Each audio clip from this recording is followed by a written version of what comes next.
Hola, mi nombre es Cecilia Yasmín Tixelema García, estudio en la UTPL, en la carrera de Derecho, curso el cuarto semestre del paralelo 126 de la materia Práctica 1, Servicio Comunitario.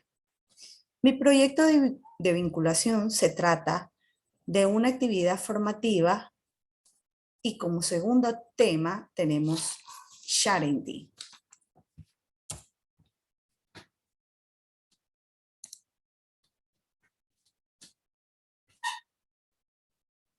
Aquí tenemos una breve introducción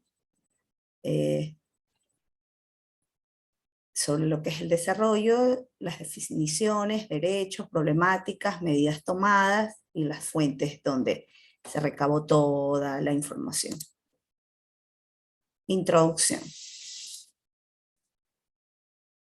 El sharing proviene de la unión de dos palabras inglesas, share, compartir, y parenting, paternidad. Y hace referencia a la publicación de fotografías y videos de menores por parte de los padres en Internet.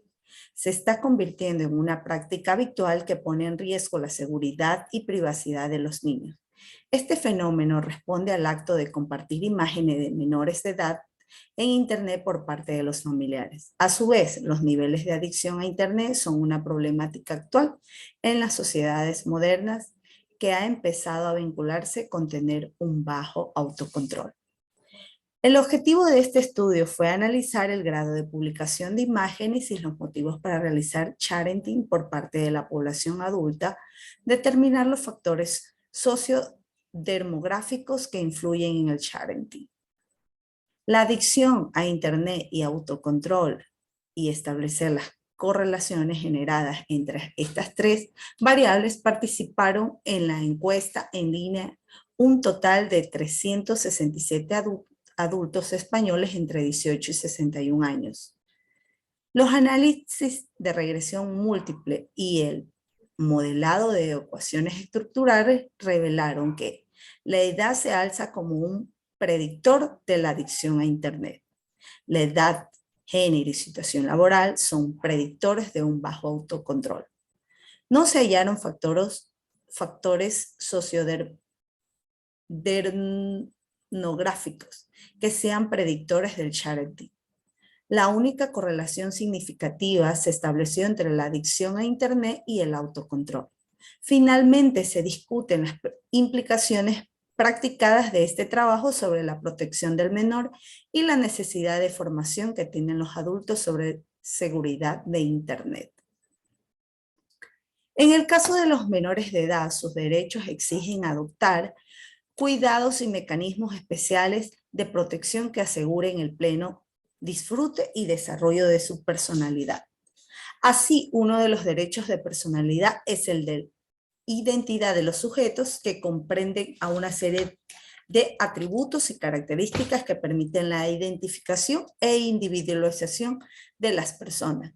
Como se sabe, el derecho a la protección de datos tutela a la persona en el ámbito de su información, es decir, aquella que lo identifica o hace identificable. En este sentido, la identidad de la persona puede afectarse como consecuencia de un sinfín de contextos, entre ellos Internet y redes sociales. No es desconocido que el derecho a la identidad se encuentra especialmente incardinado en el derecho a la vida privada y el principio de autonomía de la persona. Todos ellos garantes del reconocimiento de la dignidad humana en la niñez y la adolescencia. Tienen los mismos efectos y aún más exigen la adopción de medidas especiales de protección por el grado de vulnerabilidad al que pueden verse expuestos. En cualquier caso, los riesgos o amenazas a las que se enfrentan los menores pueden ser impredecibles cuando media el uso de tecnologías.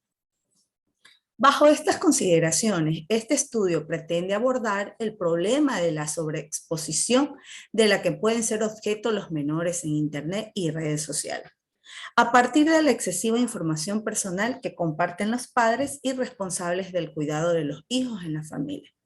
Este planeamiento sugiere hacer una aproximación al concepto de datos personales de los menores en la sociedad de información y así también conceptualizar el papel de la familia de cara en los innumerables amenazas que se presentan como ofensivas para la privacidad e identidad digital en la web.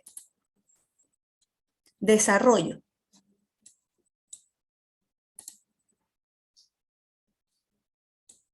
Es evidente que la sociedad de la información se ha construido sobre la base del desarrollo de las tecnologías y procesos encaminados a erradicar la brecha digital, en que la ciudadanía ha adquirido la función de comunicar, informar, responder, receptar o, en definitiva, interactuar en Internet en torno a la información que sea de sus intereses. No obstante, existen tensiones cuando aquella información, objeto de la interacción, afecta a la privacidad, buen nombre, desarrollo de la personalidad, imagen, etcétera, de la persona, por cuanto existen desconocimientos sobre los riesgos que presenta difundir grandes volúmenes de información en plataformas digitales. En general, los datos de carácter personal revelan aquellas características, aspectos y cualidades innatas que corresponden a la individualidad o personalidad de un sujeto, lo cual implica una serie de deberes y limitaciones con respecto al derecho a la protección de datos. Además, considerados como una fuente de valor económico y empresarial en la sociedad de la información, al ser organizados con aquellas características propias de un individuo, perfiles de personalidad, los datos personales proveen de conocimiento a terceros con el objeto de implementar la tomar decisión tanto en el ámbito comercial como delictivo. La protección de datos personales es un derecho fundamental inherente a cada ser humano, a fin de que éste se pueda desarrollar en condiciones óptimas en su entorno. En cualquier caso, por el universo que representa Internet y el pleno ejercicio de derechos relacionado con la libertad de expresión, la protección de datos se ha visto limitada, en especial con los menores de edad, mismos que según normativa nacional e internacional deben contar con una protección prioritaria por ser más susceptibles a vulneración. Definiciones generales. El término charity mezcla dos palabras: parenting, arte de ser padres, y sharing, compartir. Y se refiere al hecho de parte de los padres de compartir información sobre su parenting, es decir, escenas de las vidas cotidianas con sus hijos en las redes sociales. La nueva generación de padres publica muy naturalmente fotos con sus hijos en redes como en Facebook, Instagram, Twitter, según la encuesta del Hospital de Niños Mould de la Universidad de Michigan, realizada a través de la GFK sobre una muestra representativa de padres estadounidenses con hijos de hasta 4 años, arroga que el 84% de madres y el 70% de padres usan redes sociales, el 76% de madres y el 35% de los padres que comparten información en temas de parenting. Ante la pregunta de si los progenitores serán responsables civilmente del daño ocasionado negligentemente a sus hijos menores, hoy buena parte de la doctrina responsable afirmativamente, concretamente en el derecho comparado, ya vemos voces que advierten de los peligros del parenting y de la responsabilidad de los padres cuando, aunque sea inintencionadamente, compartan contenidos online que puedan causar daños a sus hijos. En especial, es la doctrina anglosajona la que está señalando los riesgos que pueden suponer para los menores que se antepongan los intereses de los padres a los suyos, proponiendo que se limiten ciertas prerrogativas parentales a favor de una mayor capacidad decisoria de los menores. En concreto, los datos de parenting, específicamente que la persona menor de edad afectada por la publicación de imágenes de sus familiares suele ser el primo, el hermano pequeño, también hijos, sobrinos, aunque en menor porcentaje. Por lo que en la actualidad no solo son los hijos de los menores de edad afectados como tradicionalmente fijaba el parenting. Esto posibilita nuevas perspectivas en el estudio del parenting, donde los casos se extienden más allá de la publicación de imágenes por parte de los padres sobre sus hijos. El fenómeno del sharing alude a la práctica cada vez más frecuente por la cual los progenitores comparten en las redes sociales todo tipo de información personal, especialmente fotografías de sus retoños. Con ello comienzan a crear una identidad digital de los menores, a veces incluso antes de su nacimiento, mostrando a todo aquel que acceda a su cuenta los logros y desencuentros de sus hijos e hijas.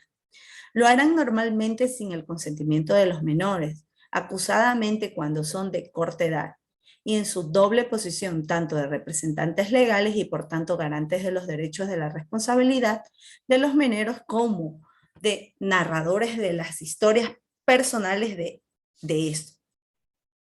En suma, si bien a la luz de la doctrina y jurisprudencia de la Corte Interamericana de Derechos Humanos se pretende enfatizar la necesidad de garantías normativas que hagan posible ejercer de manera equilibrada el derecho a la protección de datos personales.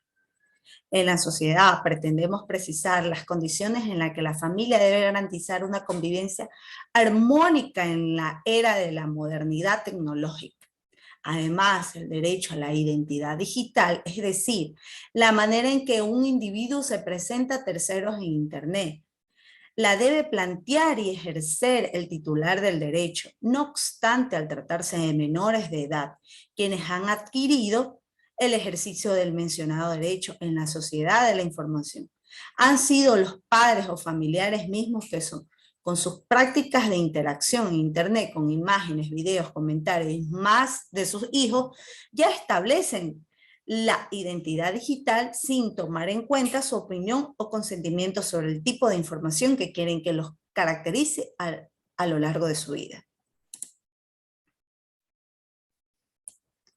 Derechos digitales reconocidos en Ecuador, acorde a la problemática asignada.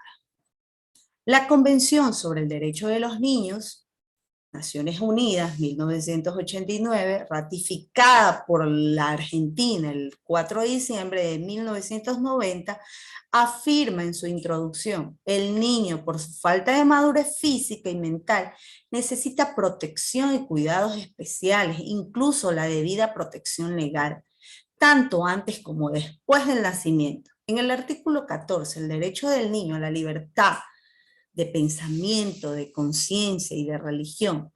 Y en el artículo 16, ningún niño será objeto de injerencias arbitrarias o ilegales en su vida privada, su familia, su domicilio, su correspondencia, ni de ataques ilegales a su honra y a su reputación.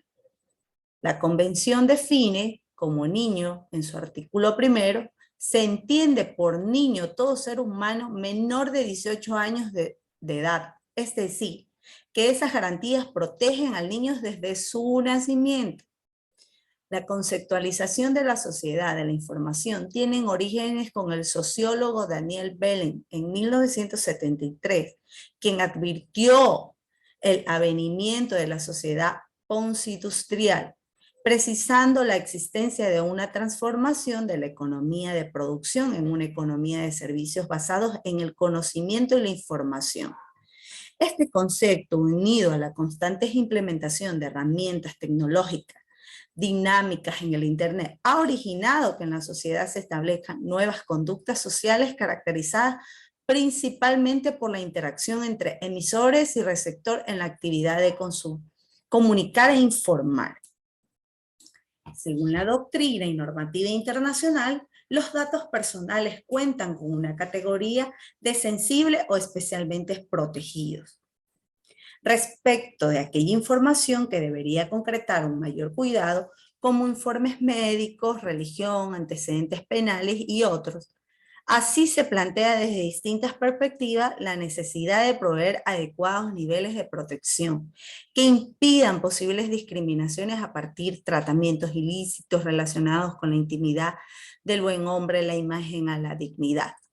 Por ejemplo, como señala la doctrina en el caso de los menores de edad, raramente sabrán que están consintiendo el tratamiento automatizado de sus datos personales más íntimos, como sus imágenes, comentarios, ubicaciones y otros tantos que luego quedarán almacenadas en las bases de datos de las redes sociales, al alcance de muchas personas que pueden utilizar sus datos con fines lícitos o ilícitos, conductas que pueden ser calificadas de delito en los casos más graves. Conviene advertir que según Serrano y Rebollo, al referirnos a protección de datos no existe información irrelevante, por lo que toda información requiere de protección o cuidado, pues en el marco de su uso los datos de carácter personal pueden convertirse en delicada, afectando los aspectos más íntimos de las personas y generando un verdadero peligro. Sin embargo, existe información que por su naturaleza se la puede establecer como sensible, por lo que se necesita de un tratamiento especial como lo es la información sobre el origen racial o étnico, las opiniones políticas, filosóficas, religiosas, la afiliación sindical, la vida sexual, el estado de salud, la situación patrimonial, la situación financiera, las condenas penales, etc.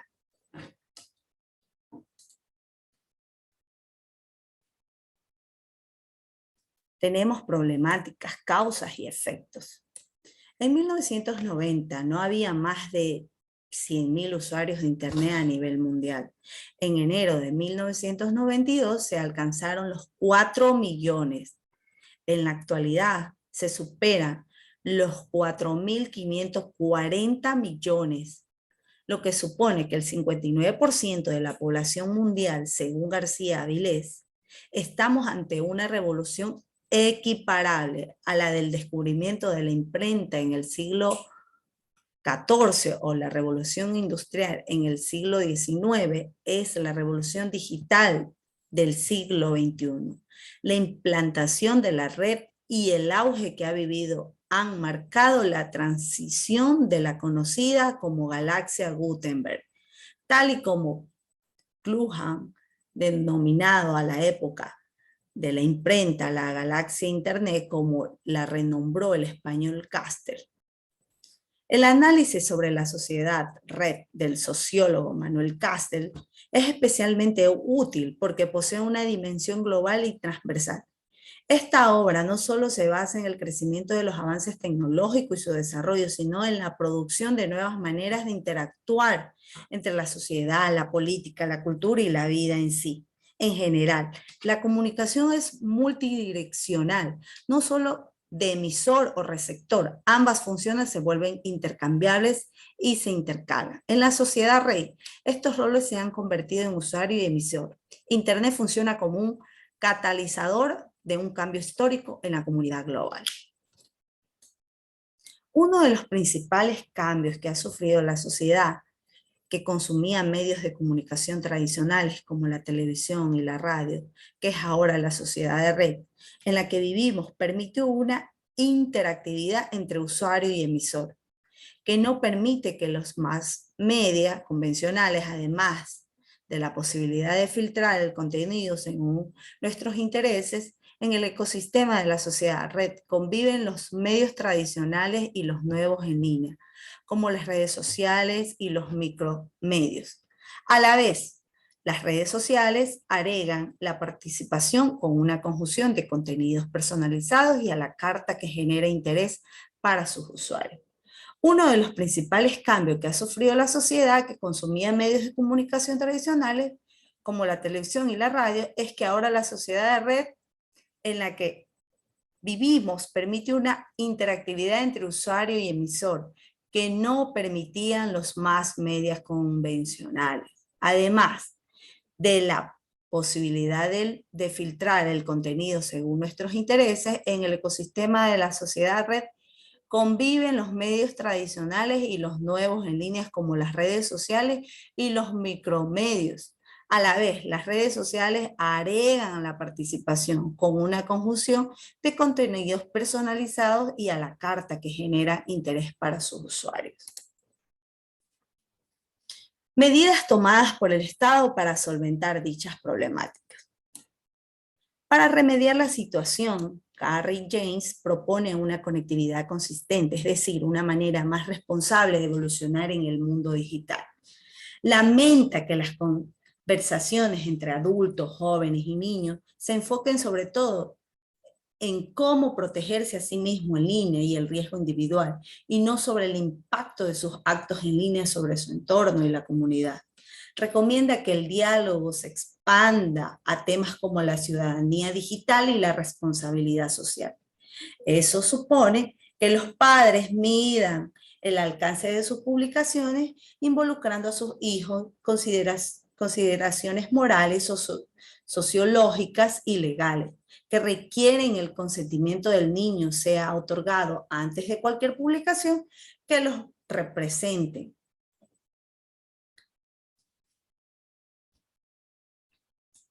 La ética es universal y no cambia de un lugar a un no lugar. Los padres no deben liberarse de sus determinaciones habituales, sino seguir actuando éticamente en las redes sociales, respetando a sus hijos. Un comportamiento ético implica que cada miembro de una familia dialogue y actúe en las redes tomando en consideración a los demás. La evolución ha llegado a significar una potencial amenaza para la defensa de los derechos fundamentales de los niños, niñas y adolescentes. En lo que se refiere al derecho a la protección de datos personales, el uso de las tecnologías plantea no solo la exigencia de un marco de regulación apropiado, sino también la observación de los deberes y responsabilidades que corresponde a la familia, toda vez que Internet y redes sociales convierte a niños y adolescentes en blancos fáciles de quienes se aprovechan de la información personal registrada en la web, lo que da lugar al grooming, cyberbullying, sexting, etcétera, sobre todo como resultado de la práctica de compartir información personal desde el entorno familiar denominado sharing.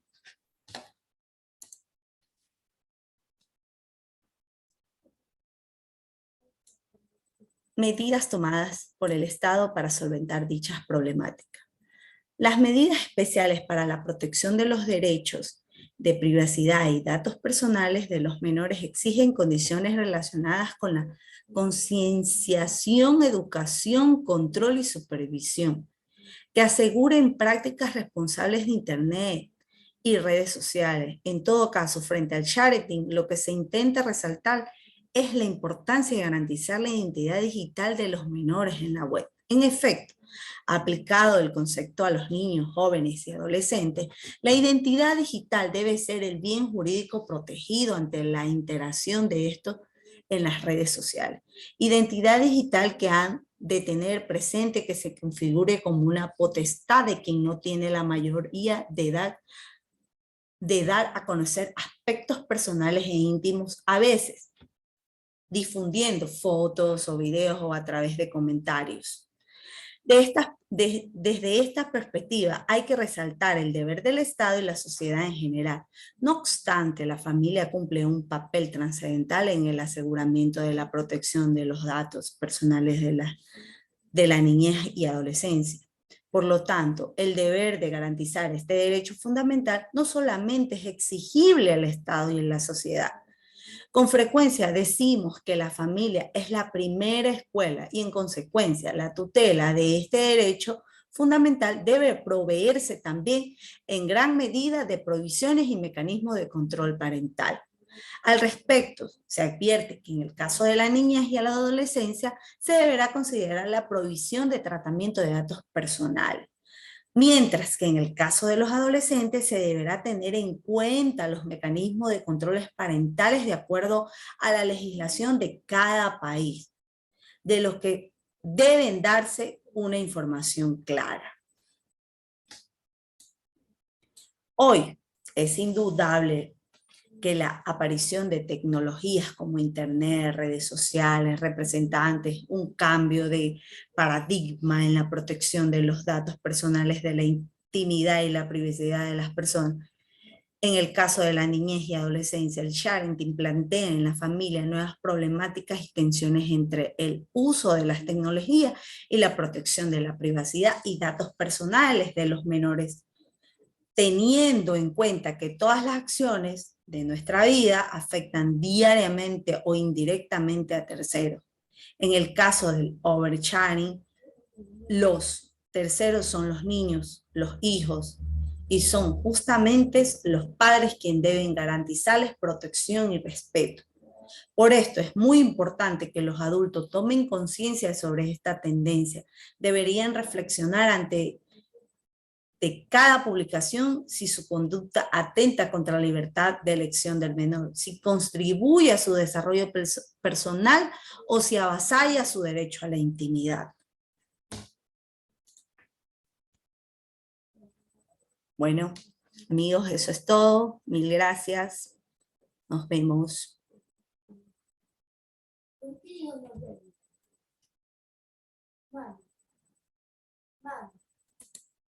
¿Por qué hablaste, Anthony? ¿Por qué dijo nos vemos? Mami, mami. Todito eso está en el ESA. Yo te molesto cuando tú estás haciendo algo.